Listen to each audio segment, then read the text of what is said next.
Vous rappelez-vous de ce jour où Sébastien Vettel qualifiait sa SF90 de véritable monstre aux essais privés de Barcelone, avant de remporter la myriade d'une seule course en 2019. Ou encore de la fois où Lewis Hamilton fustigeait en février 2021 une W12 si paresseuse du train arrière qu'elle lui permit de remporter 3 des 4 premiers Grands Prix de la saison. Peut-être pas vous, mais moi oui. Des exemples de ce type, je pourrais vous en donner à l'appel afin d'illustrer ce qui a tendance à me hérisser le poil à chaque fois que retentissent les 3 coups de la commedia dell'arte que sont devenus les essais hivernaux en Formule 1. Pièce de théâtre ou plutôt grand cinéma depuis que ces tests, autrefois privés, bénéficient d'une couverture télévisuelle complète. Or, cette médiatisation, couplée au contexte dans lequel s'inscrit le championnat 2025 et à la diminution drastique du temps de roulage autorisé, accentue un état de fait. À savoir que les essais hivernaux, pour filer la métaphore théâtrale, c'est beaucoup de bruit pour rien, surtout en 2025.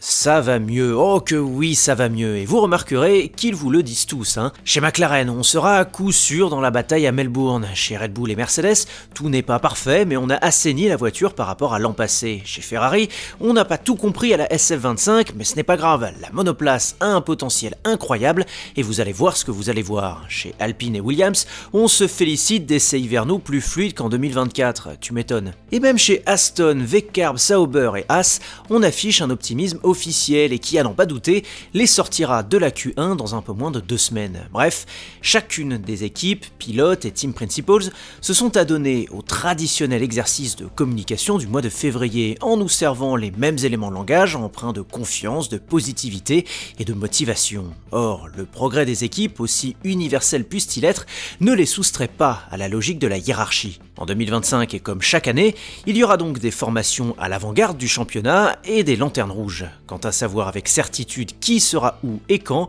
eh bien c'est là que ces essais hivernaux ont trouvé leurs limites pour nous observateurs, mais également pour les acteurs de la F1 eux-mêmes. 3 journées d'essais seulement, quantité de carburant embarqué incertaine selon les équipes, et diverses stratégies consistant à cacher son véritable niveau de performance. En fait, il faut appréhender les essais hivernaux comme une photographie sur laquelle on superposerait progressivement plusieurs filtres, lesquels, à force, distordent le visuel de base. Si, en plus de cela, on y ajoute cette année des températures de piste chutant parfois en dessous des 20 degrés, une pluie qui s'invite lors de la 2e journée, l'omniprésence d'un vent capricieux, une coupure de courant massive, un bus qui entre par mégarde sur le circuit, une vitre brisée sur la ligne de départ-arrivée, 6 rookies et presque autant de transfuges, eh bien autant dire que notre photographie initialement claire et nette devient illisible. Alors pour contrer cette cécité, l'on s'envoie parfois chercher des soi-disant récurrences synonymes d'indices, quitte à surinterpréter des signaux qui n'en sont pas forcément. On en vient à s'inquiéter pour Red Bull qui, lors du dernier jour, utilisait encore le Flovis pour comprendre l'écoulement du flux d'air sur sa RB21. On surréagit à chaque dérobade du train arrière de la MCL39,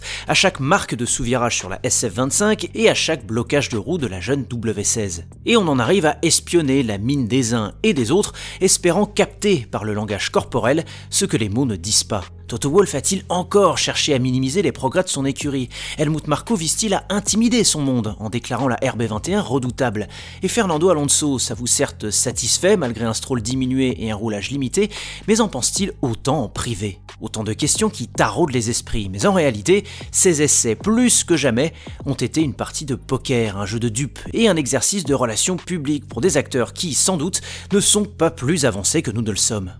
Doit-on pour autant ignorer ce qui s'est présenté à nous comme des évidences, à savoir la forme olympique de McLaren sur un tour comme sur les longs relais, les difficultés rencontrées par Ferrari dans l'équilibre général de sa SF25, ou encore la résurgence soudaine de Williams et d'Alpine? Bien sûr que non, car certains signes tels que, par exemple, la constance ou l'inconstance des chronos en simulation de course ne trompent pas.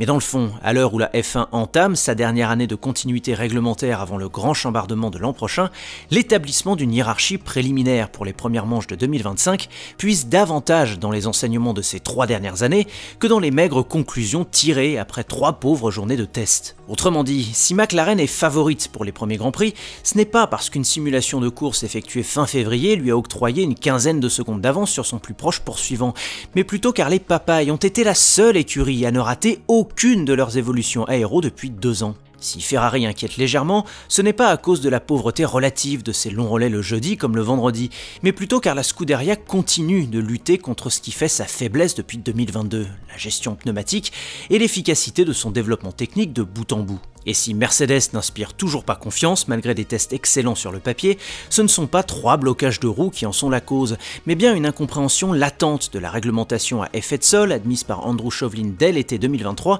et une incapacité à extraire la quintessence des monoplaces dès lors que la température dépasse un certain seuil. En réalité, et cela vaut pour toutes les équipes qui composent la grille, l'état des lieux présentés à l'issue de ces essais hivernaux ne présage de rien, particulièrement cette année.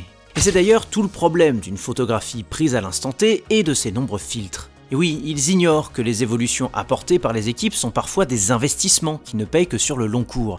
En témoigne par exemple la Scuderia Ferrari qui a introduit cet hiver un nouveau type de suspension attirant, ouvrant une nouvelle porte pour le développement, mais demandant du temps pour être optimisé. Ils font tout autant fi du fait que ce qui se produit dans les grandes courbes froides et plates de Bahreïn ne vaudra pas forcément dans le semi-urbain, les virages à 90 degrés et la chaleur de fin d'été de Melbourne. Et surtout, ils ne peuvent pas prendre en compte l'impact possiblement majeur que la récente volte-face de la FIA sur la directive TD018, qui implique des tests très stricts sur les ailerons flexibles à partir du Grand Prix d'Espagne, pourrait avoir sur la compétitivité de certaines écuries. Le cinéma des essais hivernaux aura donc eu beau nous proposer son lot d'acting et d'interprétation. Il n'en reste pas moins une bande-annonce de ce que donnera le long métrage de cette saison. Gardons ainsi en tête que le dit film débutera vraiment lors de la séance de qualification du samedi 15 mars à 6h du matin, heure française. Rendez-vous donc à Melbourne. Merci de m'avoir écouté, j'espère que cette vidéo vous aura plu. Si c'est le cas, je vous laisse me rétribuer d'un like, d'un partage, d'un abonnement et d'une clochette. A très vite pour un prochain épisode. Allez, ciao!